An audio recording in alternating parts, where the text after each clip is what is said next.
தக்காளி, வெங்காயம், பூண்டுலாம் சேர்க்காம ரொம்ப சிம்பிளாக பண்ணக்கூடிய கத்திரிக்காய் பொடிக்கறி. சாம்பார் சாதம், ரச சாதத்துக்கெல்லாம் தொட்டு சாப்பிட்றதுக்கு செம்ம அட்டகாசமாக இருக்கும்.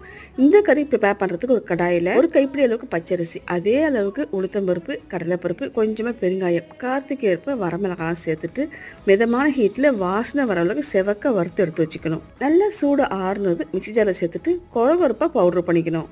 இப்போ கடையில் கொஞ்சமாக கடலை எண்ணெய், கடலைப்பருப்பு, உளுத்தம்பருப்பு, ஜீரகம் பூண்டு நல்லா பொரிஞ்சதும் கத்திரிக்காவை இந்த மாதிரி பெருசு பெருசாக 4ஆக கட் பண்ணி போட்டுக்கோங்க. கொஞ்சமாக உப்பு, மஞ்சள் பொடியெல்லாம் போட்டு லோ ஃப்ளேமில் நல்லா வேகிற அளவுக்கு வேக வச்சு எடுத்துக்கணும்.